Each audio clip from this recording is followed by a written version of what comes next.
Bonsoir Luc Bureau. Bonsoir. Vous étiez notre envoyé spécial en Ukraine. Vous êtes parti au Donbass d'abord. Vous avez ensuite rejoint dans des conditions assez compliquées la capitale Kiev. Est-ce que sur le terrain, l'ampleur de cette guerre vous a surpris et a surpris les Ukrainiens ?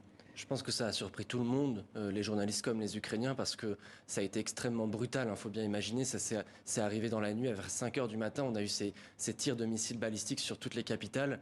Et en fait, les Ukrainiens se sont réveillés.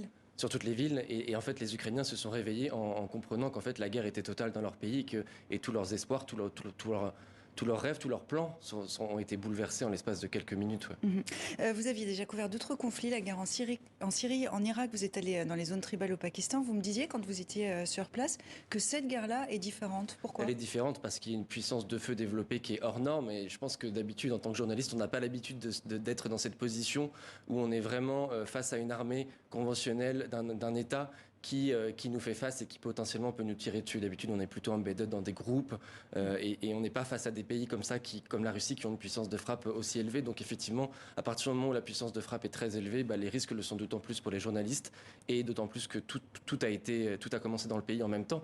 Donc il n'y avait plus nulle part en fait où se mettre à l'abri. Tout le monde était en danger. Est-ce que pendant ces 2 semaines, à peu près 2-3 semaines que vous avez passées en Ukraine, vous êtes arrivé avant l'invasion russe? Est-ce qu'il y a un témoignage ou une situation qui vous a particulièrement marqué? Moi j'ai des amis qui sont partis combattre dès les premières heures et dont j'ai plus de nouvelles.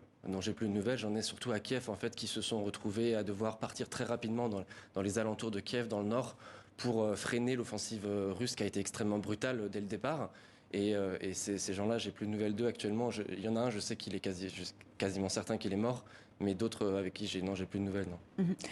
Quand vous avez quitté le Donbass pour rejoindre Kiev, vous avez eu un périple, vous avez traversé le pays, ça a été particulièrement compliqué. Ça a été très compliqué puisque plus d'argent dans les ATM, les gens se sont rués dans les banques, dans les distributeurs, et puis ensuite il y a eu le problème d'approvisionnement en tout genre, et puis il n'y avait plus personne de disponible. Moi, mes amis avec qui je travaillais m'ont dit en fait très rapidement, on n'a plus le temps pour toi, et je les comprenais parce qu'ils devaient mettre leur famille à l'abri, certains devaient partir se battre, donc tout a été chamboulé très rapidement, et il a fallu se réorganiser, et c'était très compliqué effectivement. Donc vous arrivez à Kiev, et là les bombardements commencent. Je suis arrivé à Kiev en même temps que des saboteurs sont entrés dans la ville.